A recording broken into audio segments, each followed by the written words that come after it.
अल्लाह जिसे चाहता है अपनी रहमत के साथ खास फरमाता है। अल्लाह बड़ा फजल फरमाने वाला है। कोई कहते हैं ना कि बड़े करम के हैं फैसले, ये ध्यान में रख लीजिए। आज का जो हमारा टॉपिक है वो ये है, ये बड़े करम के हैं फैसले, ये बड़े नसीब की बात है। इरशाद फरमाया पारा नंबर 1 सूरह बकरा आयत नंबर 105 सुनने की सआदत हमने हासिल की। पहले का सल्लल्लाहु अलैहि वसल्लम का फरमान अलीशान है, समझने की फरमाया कि वो अर्ज करते, फरमान अलीशान समझने में मुश्किल होती। सहाबा किराम को बात ये है कि सहाबा किराम आप सल्लल्लाहु अलैहि वसल्लम में जब कलाम सुनते, आप सल्लल्लाहु अलैहि वसल्लम कलाम फरमाते तो सहाबा किराम कलाम सुनते, और कलाम सुनने के बाद बाज़ ऐसी चीजें होती है कि जब आप सल्लल्लाहु अलैहि वसल्लम कलाम फरमाते तो मुश्किल होती है, समझने में मुश्किल होती। तो अर्ज करते राइना या रसूलुल्लाह,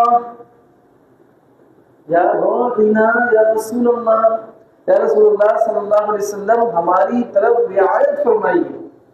राइना मतलब रियायत फरमाइए। अल्लाह अकबर। यहूद इसी लफ्ज को जरा खींच कर बोलते हैं जिससे गुस्ताखी वाला माना आ जाता है। अब मैं इसके मफहूम आपको बता दूं। चुनांचे सहाबा किराम रज़ियल्लाहु अन्हुम ये लफ्ज बोलने से मना किया गया और हुक्म हुआ तुम राइना की जगह उज़ुरना अर्ज किया करो, यानी या रसूलुल्लाह सल्लल्लाहु अलैहि वसल्लम हम पर नज़र करम फरमाइए। अब इस बात को नोट फरमाएं, ये बड़े करम के हैं फैसले, ये बड़े नसीब की बात है। और नसीब आशिकों का सुनिया हुआ कैसे जाना, आइए सुनते हैं।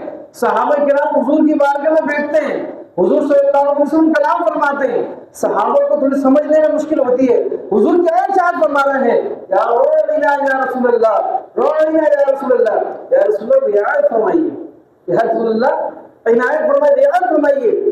अब जरा यहूद ने इस चीज को देखा कि ये सहाबा तो हुजूर के इश्क में है, लेकिन वो कह रहे हैं राइना, हुजूर रियायत फरमाए। अब जब उन्होंने देखा तो उन्होंने गुस्ताखी वाला माना पैदा करना शुरू कर दिया, जो इस दौर में भी शुरू हो रहा है, इस दौर में भी हो चुका है। उन्होंने इस माने को खींच कर बोलना शुरू किया, तो जिसका मतलब गुस्ताखी वाला बनता है। अब सुनिए अल्लाह तबारक व तआला अपने महबूब से कितना प्यार फरमाता है। फरमाया राइना, राइना या रसूलुल्लाह, हुजूर हमारी तरफ रियायत फरमाइए।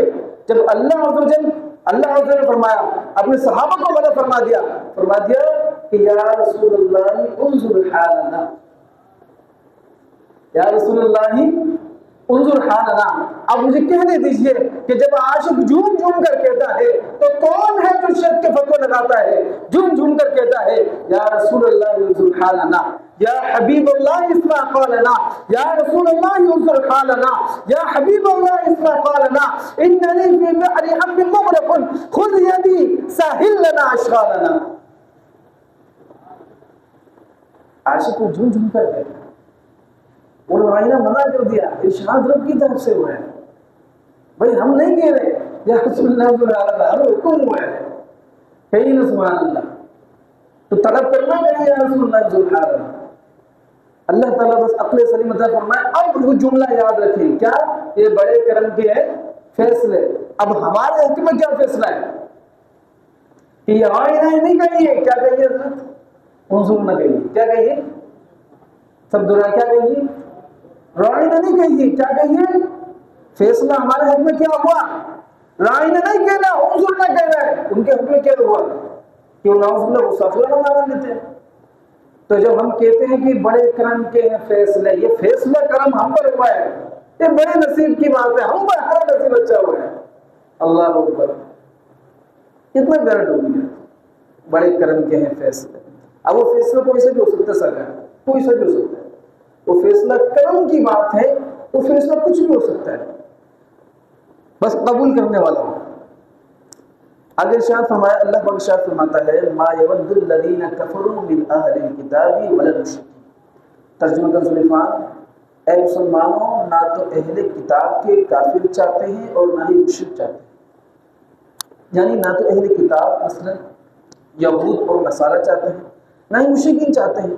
क्या नहीं चाहते, इरशाद फरमाया अयुनज़्ज़ला अलैकुम मिन खैरिन मिन रब्बिकुम। तर्जुमा कर सुलेमान कि तुम्हारे ऊपर तुम्हारे रब की तरफ से कोई भलाई उतारी जाए। ये मुश्रिकीन चाहते नहीं है, ये यहूद नहीं चाहते।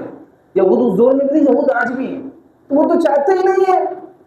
तो आप मुझे बताएं कि यहूदियों की अंदरूनी बैरूनी साजिशें हो रही है कि नहीं, मुसलमान अपने मुसलमान होने पर, बाज मुसलमान अपने मुसलमान होने पर शर्मिंदा हो रहे हैं, तो वो किस तरह के मुसलमान? और बाज मुसलमान मुसलमान कहलाते हैं लेकिन वो उस कैटेगरी में शामिल नहीं हो पाते कि जहां उनको होना चाहिए। क्यों? ये सब उसी ट्रैक पर चलना शुरू कर दिया, ट्रैक पर चलना शुरू कर दिया, पता नहीं चल पा रहा किस रास्ते पर जा रहे। लेकिन एक नाम दिया वो उस रास्ते को, वो नाम क्या है? वो है तरक्की का रास्ता। क्या रास्ता है? तरक्की का रास्ता। अल्लाह और रसूल की नाफरमानी करने के बाद बंदा ढेर बन जाए, अल्लाह और रसूल की नाफरमानी करने के बाद बंदा बिल्कुल डंकी की चोट पर खड़ा हो जाए, ये तरक्की का रास्ता कभी हो ही नहीं सकता।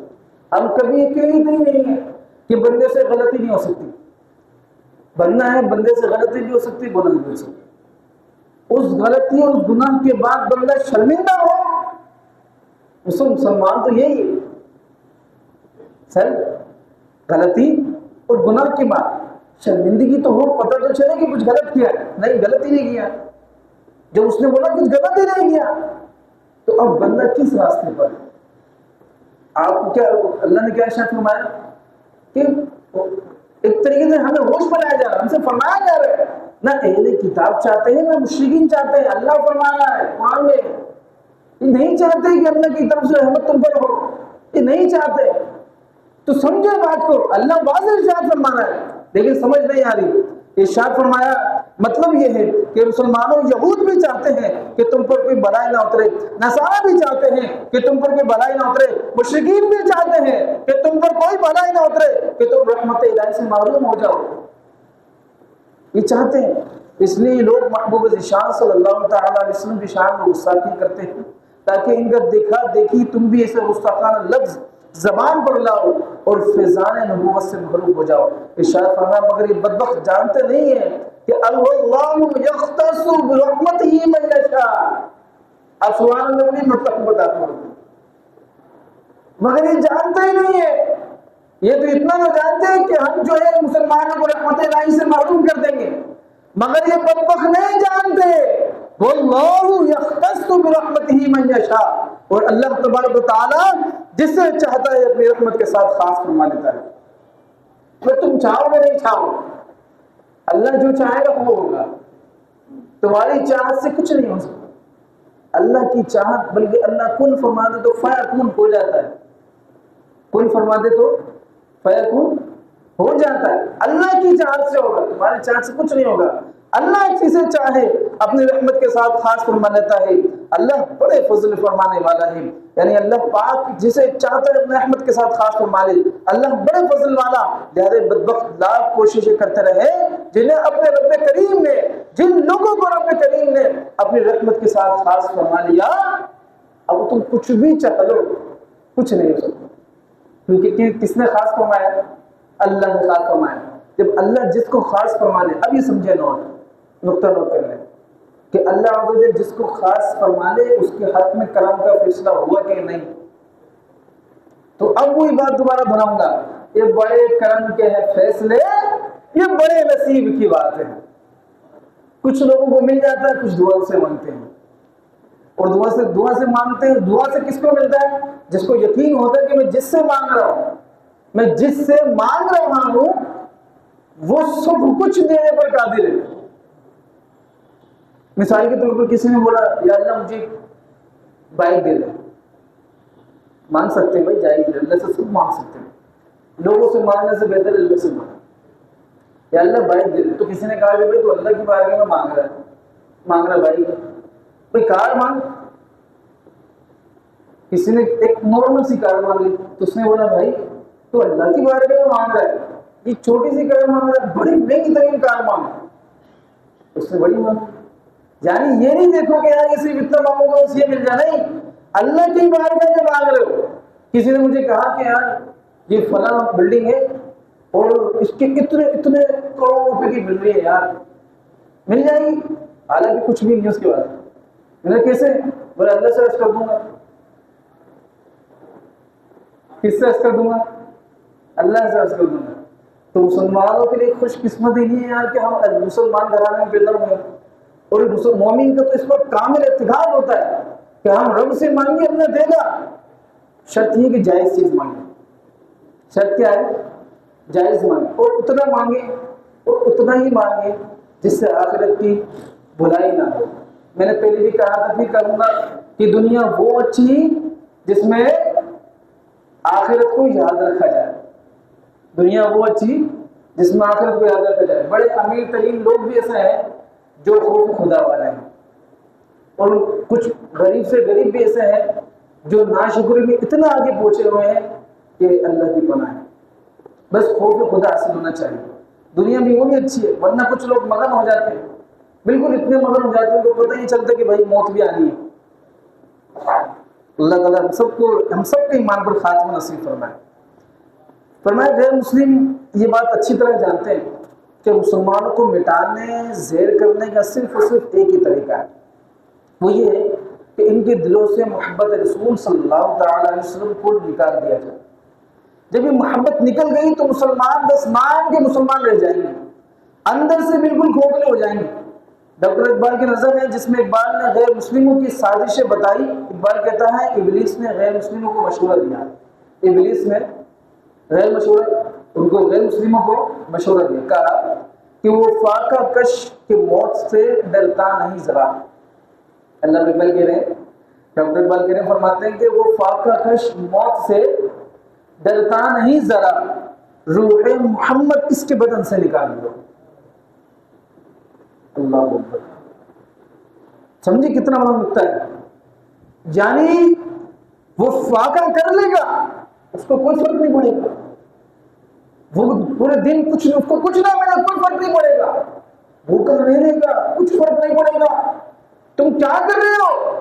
तुम कुछ नहीं कर सकते जब तक तुम इनकी समझते हो कि आशिक रसूल ऐसे हैं कि इनके दिलों में मोहब्बत रसूल कायम है।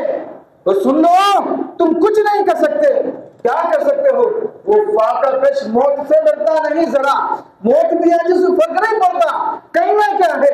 ये करना है कि रूह मोहम्मद उसके बदन से निकाल लो, यानी हुजूर की मोहब्बत उसके दिलों से निकालो, उसके दिलों से निकाल लो।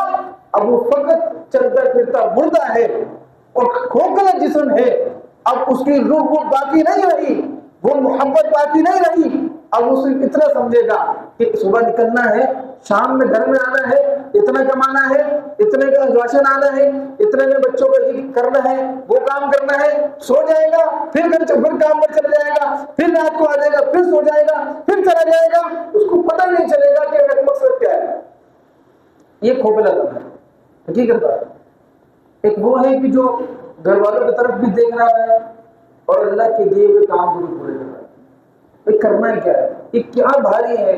2 घंटे मोबाइल को मिल रहे हैं, 1 घंटा नमाज पर नहीं मिल रहा। 2 घंटे कम बोल रहा हूं मैं शायद।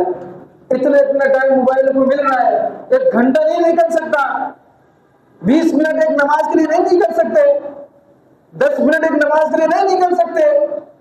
सब कुछ निकल सकता, सारी इजाजतें मिल जाती है। किसी ने मुझे कहा कि भाई मेरा मालिक कैसा है, मुझसे कहा कि मेरा मालिक ऐसा है, मुझे इजाजत नहीं देता नमाज की और नौकरी छूट जाएगी। मैंने कहा अगर नहीं दे रहा तो मेरी फुर्सत में नौकरी छोड़ो, मेरी फुर्सत में नौकरी छोड़ो। अगर वो नमाज की इजाजत नहीं देता, जहां तक कि कज़ा हो जाए, अगर वो कहता है कि जमात छोड़ दो, उसकी सूरत अलग है, पूछ जाएगी। लेकिन अगर वो कहता नमाज छोड़ दो और बिल्कुल डंडा हुआ है, कोई इजाजत नहीं है, तो क्या करोगे? अगर 40,000 की सैलरी आती है, वो 40,000 रुपए देकर एक नमाज जो तुमसे कज़ा हुई वापसी ले सकते हो? वो वक्त वापसी पीछे आ सकता है? भाई वो हज़रत अली थे और वो हुजूर थे, तो हुजूर ने सूरज को पलटा दिया था। ये अब दौर है, कुछ और है, यहाँ कुछ और माहौल है। 40,000 60,000 1 लाख भी आपको दे दिए जाए कि आप बताएं ना कि जो मगरिब का वक्त निकल चुका, ईशा का वक्त आ चुका, कोई 1 लाख रुपए देकर मगरिब का वक्त वापसी ला सकता है? वो नमाज अदा हो सकती है, कज़ा जरूर होगी, अदा नहीं हो सकती, तो फायदा? तो सुन लीजिए कि रिस्क में बरकत भी नमाज से ही है, रिस्क में बरकत भी नमाज से ही है। घर में कोई फर्क नमाज नहीं पड़ता और आकर लो ताबीज, असर नहीं करना जब तक नमाज, जब तक तो उसकी हक में कर्म के फैसले हैं कि जो कर्म चाहता भी तो हो। भाई अगर लाइन लगी हुई लंबी, बंदा कशकूल लेकर खड़ा है, ये दुनिया की बात कर रहा हूं, कशकूल लेकर खड़ा है, देने वाला दे रहा है, आखिरी लाइन वाला इस यकीन से खड़ा हुआ है कि लाइन में मेरा नंबर आना है, मुझे भी कुछ ना कुछ मिलेगा, कर्म का फैसला होगा, लेकिन वो आते आते खत्म हो जाए, कैसा महसूस होगा। लेकिन अब मैं आपको बताऊं, ये वो बारगाह है कि अगर आप कशकूल लेकर खड़े हो जाए और आपका नंबर सालों बाद भी आए ना, तब भी आपका कशकूल खाली नहीं जाए। लेकिन मिलेगा किसको? जो कशकूल लेकर खड़ा होगा। ये तय है। क्या है? ये तय है। जो कशकूल लेकर खड़ा होगा मिलेगा उसको। जो आया ही नहीं है, दूर से हाथ मान के मिल जाएगा, सबको मिलना, मुझे भी मिल जाएगा, वो मिल जाएगा फिर। लेकिन जब आया ही नहीं, उसके बाद बंदा बोले यार ये हालत खराब हुई, ये हालत खराब हुई, ये मसला, सब कुछ मसले होंगे, जब तक बंदा खुद नहीं सुधरेगा। अल्लाह तबारक व तआला ने हमें वाज़ेह इस बारे में इरशाद फरमा दिया। फरमाते हैं यार ये मुसलमान है, इन पर गुर्बत आएगी तब भी इस्लाम पर साबित कदम रहेंगे, इन पर मुसीबत आएगी तब भी इस्लाम पर साबित कदम रहेंगे, इन्हें मौत से बिठाया जाएगा तब भी इस्लाम पर साबित कदम रहेंगे, इन्हें कुछ भी कर लिया जाएगा इस्लाम पर साबित कदम रहेंगे, इनकी गर्दनें उड़ा दी जाएंगी इस्लाम पर साबित कदम रहेंगे, इनकी ज़बानें काट दी जाएंगी इस्लाम पर साबित कदम रहेंगे, इनकी आंखें निकाल दी जाएंगे इस्लाम पर साबित कदम रहेंगे, इनके दिल फाड़ दिए जाएंगे इस्लाम पर साबित कदम रहेंगे। लेकिन सुन लो, जब इनके रूह जिस्म से, जब इनके जिस्म से रूह मोहम्मद निकाल ली जाएगी, जब इनके जिस्मों से मोहम्मद की मोहब्बत निकाल ली जाएगी, तो सिर्फ खोखला बदन रह जाएगा, कुछ भी नहीं होगा। उस वक्त तुम्हारी बादशाही होगी और उस वक्त तुम जीत जाओगे कि आज मुसलमानों में ऐसा नहीं होगा। मोहम्मद की मोहब्बत देने हक की शर्त अव्वल है, इसी में हो अगर खामी तो सब कुछ नामुकम्मल। एक नारा लगा, आप उसके जवाब दीजिएगा। क्या कबूल है? कबूल है गुलामी रसूल में, गुलामी रसूल में जो हो ना इश्क़ मुस्तफ़ा, बोले ना, जो हो ना इश्क़ मुस्तफ़ा। अच्छा, मौत कबूल है ना? किस किस को कबूल है? हुजूर के लिए। क्या अगर आ जाए तो कबूल है? अच्छा, हुजूर अलैहिस्सलाम को किसी ने देखा? आप हो गए हाथ उठाए सब।